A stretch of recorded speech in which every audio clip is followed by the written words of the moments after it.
Big corporate deals aren't just number in the news. They affect the products you buy, the companies you work for, and even the industries shaping your future. Knowing the type of deal lets you predict what's coming next, new products, market shifts, or growth opportunities. Suddenly, headlines stop being random and they start making sense, and you get the real edge in understanding the business world. People often go to big institutes to get their MBAs just to understand this simple concept.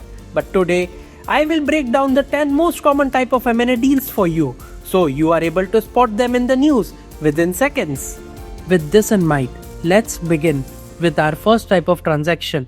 A strategic acquisition happens when a company acquires another company to improve its capability in the business. It could be for entering into new market or launching a new product line, or it could be also for improving the existing business. A well-known example is Disney buying 21st Century Fox. It's finally official. Mickey Mouse and Deadpool are under the same roof. Looking at the opportunity that we had to acquire all of that and considering what the world looks like today in terms of media. Blockbuster Disney deal, the parent company of ABC buying many of the assets of 21st Century Fox, creating an entertainment giant. A $71.3 billion deal that reshaped the global entertainment landscape. Disney wasn't simply acquiring a media house, it was strategically securing some of the world's most valuable storytelling assets. Franchises like X-Men, Avatar, and National Geographic. At the time, streaming was becoming the future of entertainment, and Disney knew that the Disney Plus would need a massive content library to compete with Netflix and Amazon. By bringing Fox film and TV assets under its umbrella, Disney strengthened its content library in international markets and create a deeper pipeline of IP. This is a textbook strategic acquisition, not distressed, not opportunistic, but a long-term bet on building capacity, skills, and competitive advantage. You can identify this type of transaction in M&A news when you see words like synergy, expansion, or complementary capabilities. Alright, now let's look at a very different kind of a deal.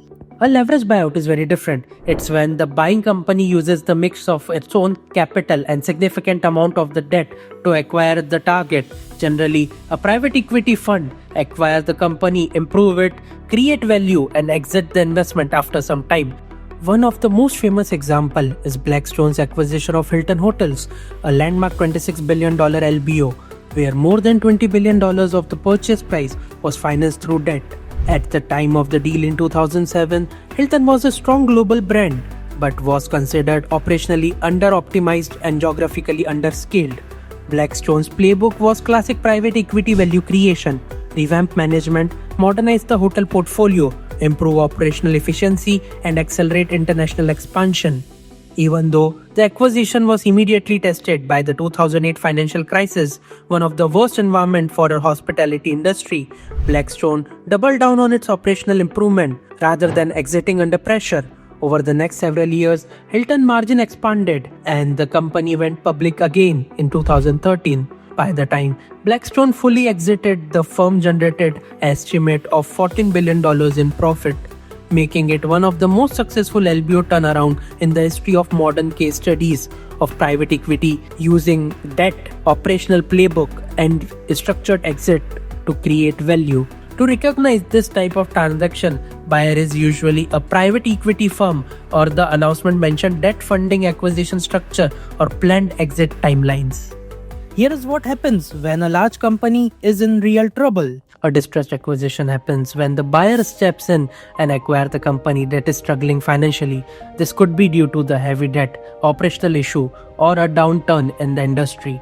The buyer eventually gets the asset at the discount, but they also take up the challenge to fix it.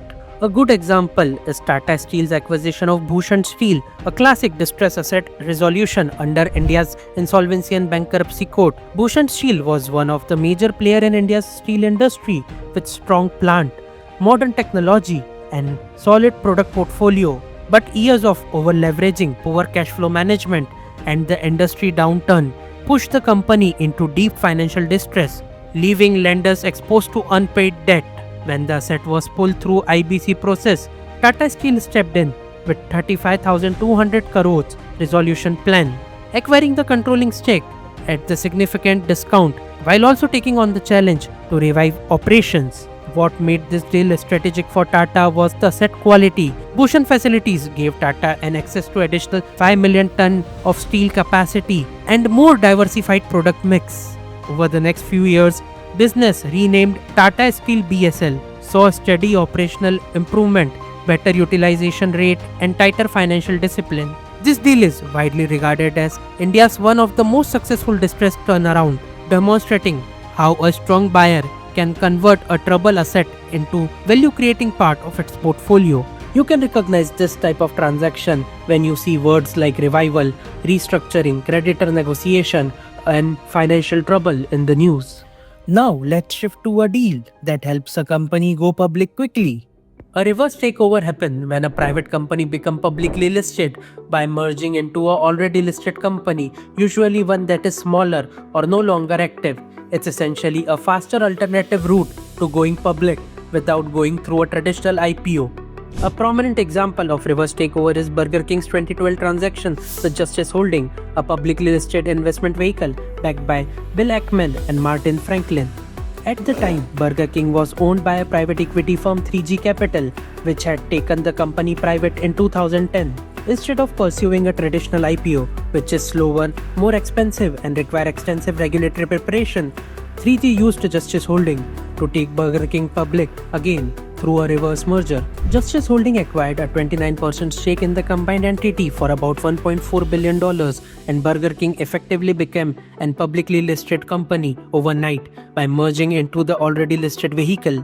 This structure allowed 3G to retain majority control, avoid the volatility of an IPO, access public market capital quickly, and immediately benefit from the increased liquidity and valuation transparency. These deals often shows up in the headline describing a private company acquiring or merging into a listed entity to gain listing status. Alright, moving on, here is another important type of M&A deal. A spin-off occurs when a company separates one of its business unit and create a brand new independent company out of it. Shareholders of the parent company receive the shares in the new company, and both businesses get the freedom to focus on their specific strategies. A textbook example of this type of M&A transaction is Tata Motors' 2024 decision to carve out its commercial vehicle business into a wholly owned subsidiary. Tata Motors CV division is one of India's most iconic industrial business, spanning trucks, buses, defense vehicle. However, it operated under the same corporate umbrella as Tata's passenger vehicle and EV business, which had very different capital needs, technology cycles, and market dynamics. By spinning off the CV unit, Tata Motor created a clean, independent structure where the business could pursue its own strategic roadmap, investing in alternative fuel, expanding global distribution, modernizing manufacturing, and responding faster to regulatory and logistic sector shift. Existing shareholders were allocated shares in the new subsidiary, and both entities could now focus on sharper execution without internal resource conflicts. This move is often cited as a classic spin-off play, unlocking operational focus, improving capital allocation discipline, and giving investor better visibility into the performance of each standalone business. You can spot this when an announcement says that the particular division will operate as an independent company and existing shareholder will receive the shares of that new entity. Now here is a similar one, but with a key difference. A split-off looks similar but work differently. Instead of automatically receiving the share in the newly created company, shareholders are offered the choice. They can exchange some of their existing share for the shares in the new business. This creates a cleaner separation between the two entities. A prime example of a split-off was Bristol Myers Squibb's separation from Mead Johnson Nutrition in 2009, a textbook case of using a shared exchange structure to execute a clean corporate separation. At the time, BMS was intentionally shifting its identity towards becoming a focused biopharmaceutical company, focusing on higher margin, innovation-driven drug research. Mead Johnson, on the other hand, was a global leader in infant nutrition with a completely different operational model, capital restructure, and growth profile. Instead of automatically giving all the shareholders proportional ownership in both the companies, as happened in the spin-off, BMS offered its shareholder a choice. they could exchange their BMS share for 0.6 shares in Mead Johnson. This voluntary exchange created a clearer ownership base for both companies. Shareholders who wanted to stay with BMS remained, while those who preferred the growth trajectory of nutrition business shifted to Mead Johnson. The result was a precise investor-driven separation that allowed BMS to sharpen its pharmaceutical focus, while Mead Johnson operates as a completely independent, pure-play global nutrition company. You will recognize a split-off where you see phrases like share exchange offer or eligible shareholder may tender the shares for the new company. Let's talk about what happens when two competitors join forces. A horizontal merger brings in two companies that operate in the similar industry but often compete directly. This is common in the sector where scales matter, like banking, telecom, airlines, energy, and consumer goods. The goal is usually to expand the market share, increase efficiency, and combine the strength. Because the company operates in the same space, the merger often attracts the regulatory scrutiny around the competition and market dominance. A prime example of this type of M&A deal is 2000's merger between HDFC Bank and Times Bank, India's first ever consolidation between two private sector banks. At the time, the Indian banking landscape was becoming increasingly competitive, with private banks racing to build scale, expand branch network, and strengthen their capital base. HDFC Bank was already emerging as a strong retail and corporate bank, while Times Bank bought a large customer base, a valuable branch location, and growing deposit franchisee. By merging, HDFC Bank instantly expanded its distribution footprint, added thousands of new customers, and gained access to strategically important market across metros. Because both entities operate in the similar industry and offer overlapping services, the deal delivered clear horizontal synergy, strong market share, improved cost efficiency, and better utilization of branch and technology infrastructure. The merger set the template for the future banking consolidation in India and remains a textbook horizontal merger where two direct competitors combine to strengthen scale, reduce duplication, and become more competitive in the regulated and high barrier industry. Next, let's see what happens when companies which operate in same supply chain come together. A vertical merger combines the company that operate in the different stages of the same supply chain.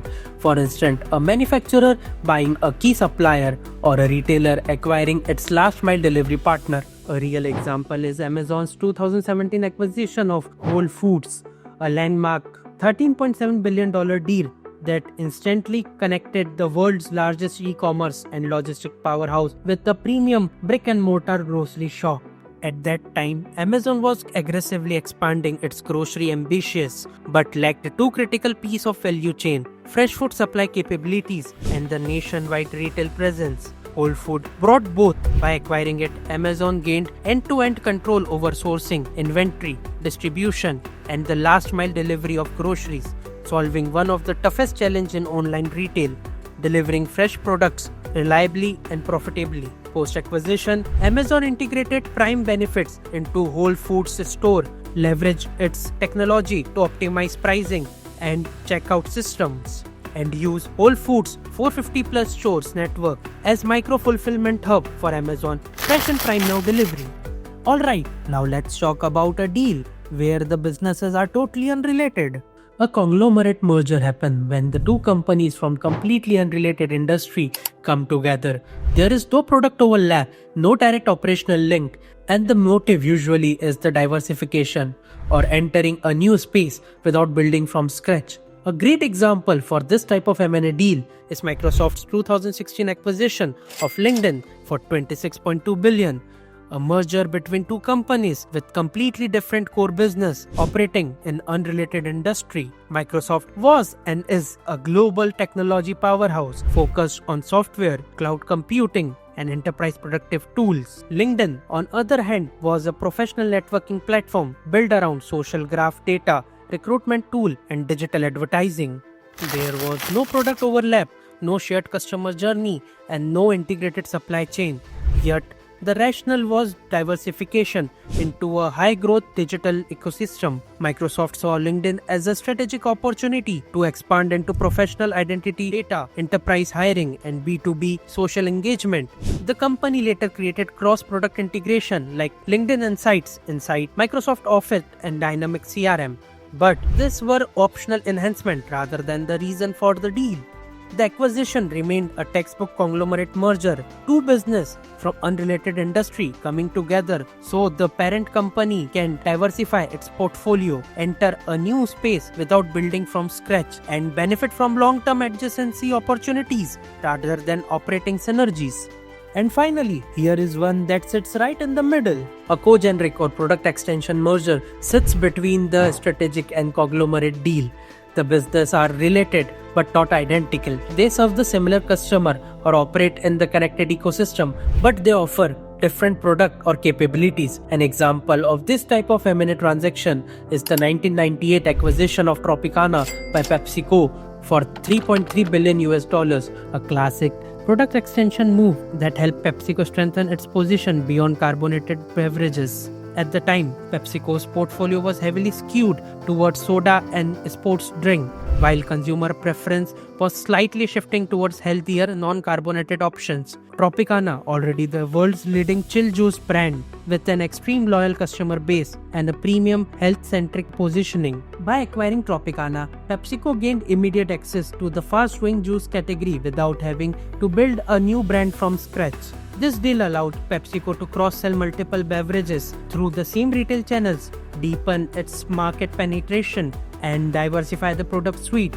You will see phases like adjacent market, expanding product suites, or cross-sell potential. So that's a clear walkthrough on the 10 most common type of M&A transaction, what they mean, and how you can recognize them in the news and announcement. If you enjoyed the breakdown, do like, share, and subscribe to FundVice. Thank you for watching. See you in the next episode.